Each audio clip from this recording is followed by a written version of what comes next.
எனக்கு யார் கொடுத்ததுன்னு கேட்டால் என்னால் சொல்ல முடியாது. No words. அது ஐயப்பன் கொடுத்ததான்னு நான் പറയலாம். அது த்ரூ உண்மையாக இருக்கலாம், இல்லைன்னா த்ரூ ஸ்மார்ட் கிரியேஷன்ஸாக இருக்கலாம், இல்லைன்னா கோவர்தன் சாராக இருக்கலாம், அவர் മൂലமாக இல்லைன்னா கோவர்தன் സാറാ இருக்கலாம். ശബരിമലയിലെ സ്വർണ്ണക്കടത്ത് കേസിൽ ഒരു വൻ ട്വിസ്റ്റ്. ബെല്ലാരിയിലെ ജ്വല്ലറി ഉടമ ഗോവർദ്ധൻ അറസ്റ്റിലായി. കഴിഞ്ഞ ദിവസമാണ് സ്പെഷ്യൽ ഇൻവെസ്റ്റിഗേഷൻ ടീം ഗോവർദ്ധനെ അറസ്റ്റ് ചെയ്തത്.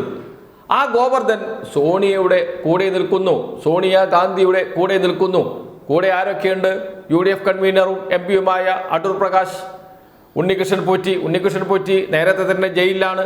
ഇവരൊക്കെ ചേർന്നാണ് സോണിയാഗാന്ധിയെ കാണുന്നത്. സോണിയാഗാന്ധിയുടെ കയ്യിൽ ചരട് കെട്ടിക്കൊടുക്കുന്നത്, സോണിയാഗാന്ധിക്ക് ഉപഹാരം കൊടുക്കുന്നത്. വിവരങ്ങളിതാ ഇപ്പോൾ സോഷ്യൽ മീഡിയയിൽ വന്നുകൊണ്ടിരിക്കുന്നു. CPIM സംസ്ഥാന കമ്മിറ്റി അംഗം K. അനിൽകുമാർ ഫേസ്ബുക്ക് പോസ്റ്റിലൂടെയാണ് ഇക്കാര്യം പറയുന്നത്. പോസ്റ്റ് ഇങ്ങനെയാണ്: കേരളം ഞെട്ടട്ടെ, സോണിയാഗാന്ധിക്കൊപ്പം ഗോവർദ്ധനൻ ബെല്ലാരിയിലെ ജ്വല്ലറി ഉടമയാണ്. ഗോവർദ്ധൻ്റെ കയ്യിൽ നിന്നാണ് 800 ഗ്രാം സ്വർണം സ്പെഷ്യൽ ഇൻവെസ്റ്റിഗേഷൻ ടീം പിടിച്ചെടുത്തിരിക്കുന്നത്. ആ ഗോവർദ്ധൻ സോണിയാഗാന്ധിക്കൊപ്പം നിൽക്കുന്ന ഫോട്ടോയാണ് പുറത്തു വന്നിരിക്കുന്നത്. പോറ്റിയും ഗോവർദ്ധനും ജയറാമിനൊപ്പം, അതേ സംഘം അടൂർ പ്രകാശിനൊപ്പം, പ്രയാർ ഗോപാലകൃഷ്ണനൊപ്പം സോണിയയ്ക്ക് സമ്മാനം കൈമാറുന്നു. ഗോവർദ്ധനെ അറസ്റ്റ് ചെയ്തു, പോറ്റിയെ പണ്ടേ അറസ്റ്റ് ചെയ്തു. പോറ്റി കട്ട അയ്യപ്പന്റെ സ്വർണം സഖാക്കളുടെ കയ്യിൽ നിന്നല്ല, ഗോവർദ്ധന്റെ കയ്യിൽ നിന്നും കേരള പോലീസ് പൊക്കി. ഇതാണ് K. അനിൽകുമാറിന്റെ CPIM സംസ്ഥാന കമ്മിറ്റി അംഗത്തിന്റെ പോസ്റ്റ്. അതിന് താഴെ ചില ചിത്രങ്ങൾ കൂടി പങ്കുവെക്കുന്നുണ്ട്. ഇതിൽ ഏതാനും ചിത്രങ്ങൾ നേരത്തെ പുറത്തു വന്നതാണ്. പക്ഷേ സോണിയാഗാന്ധിയുടെ കൂടെ നിൽക്കുന്നവരിൽ ഗോവർദ്ധനും കൂടി ഉണ്ടോ എന്ന് ആർക്കും അറിയില്ലായിരുന്നു. ഗോവർദ്ധനാണ് ബെല്ലാരിയിലെ ജ്വല്ലറി ഉടമ, ഗോവർദ്ധനാണ് സോണിയാഗാന്ധിക്ക് ഒപ്പം നിൽക്കുന്നത് എന്ന കാര്യത്തിൽ സംശയമേയില്ല. നിൽക്കുക മാത്രമല്ല, ഉപകാരം നൽകുന്നുണ്ട് സോണിയാഗാന്ധിക്ക്. ഉപകാരം നൽകുമ്പോൾ അതിൽ ഒരു കൈ ഈ ഗോവർദ്ധനൻ്റെതാണ്. അതാണ് ഇപ്പോൾ ചർച്ചയായി മാറിയിരിക്കുന്നത്. അതേ ഫോട്ടോയിൽ ഉണ്ണികൃഷ്ണൻ പോറ്റിയുണ്ട്, UDF കൺവീനർ അടൂർ പ്രകാശുമുണ്ട്. ഈ ഫോട്ടോയെക്കുറിച്ച് പ്രതിപക്ഷ നേതാവിന് ചോദിച്ചപ്പോഴാണ് പ്രതിപക്ഷ നേതാവ് VD സതീശൻ പറഞ്ഞത് എനിക്കറിയില്ല എന്ന്. അതും കൂടി കേൾക്കാം. അല്ല, സോഷ്യൽ മീഡിയയിലൊക്കെ ആർക്കും അല്ല, എനിക്കറിയില്ല, ഞാൻ കണ്ടിട്ടില്ല. അത് എനിക്കറിയില്ല ആരാണെങ്കിലും എനിക്കറിയില്ല ആരെ കൂടെ. കഴിഞ്ഞ ദിവസങ്ങളിൽ വലിയ പ്രചാരണ വിഷയമാക്കി മാറ്റിയിരുന്നു UDF ശബരിമല വിഷയത്തെ സംബന്ധിച്ചിറങ്ങിയ പാരഡി ഗാനം. ആ പാരഡി ഗാനം ഏറ്റുപാടുകയാണ് കേരളത്തിലെ കോൺഗ്രസ് നേതാക്കൾ എല്ലാവരും. എന്തിനേറെ പറയുന്നു, കോൺഗ്രസിന്റെ ദേശീയ വക്താവ് തിരുവനന്തപുരത്ത് വന്നപ്പോൾ പാടിയതും ഇതേ പാട്ട് തന്നെയാണ്. കേരളത്തിൽ നിന്നുള്ള കോൺഗ്രസ് MP-മാർ, UDF MP-മാർ പാർലമെന്റിന്റെ മുന്നിലും ഇതേ പാട്ടുപാടി, പോറ്റിയെ കേറ്റിയെ എന്ന് പറഞ്ഞുകൊണ്ടുള്ള പാട്ട്. യഥാർത്ഥത്തിൽ പോറ്റിയെ ശബരിമലയിൽ കയറ്റിയത് ആരാണ് എന്ന് എല്ലാവർക്കും ഇതോടുകൂടി മനസ്സിലായി.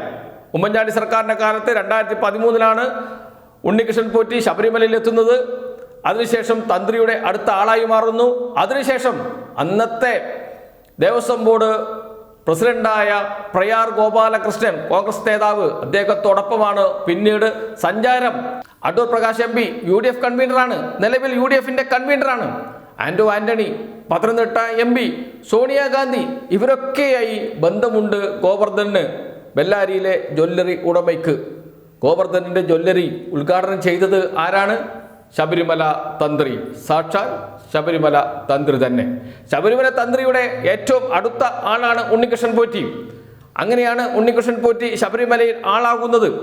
അതുവഴിയാണ് പ്രയാർ ഗോപാലകൃഷ്ണനെ പരിചയപ്പെടുന്നത്. പിന്നീട് പ്രയാർ ഗോപാലകൃഷ്ണന്റെ അടുത്ത ആളായി മാറുന്നു. ഇതെല്ലാം മറച്ചു പിടിക്കുകയാണ്. ഈ കാര്യങ്ങളെക്കുറിച്ചൊന്നും പറയുന്നില്ല.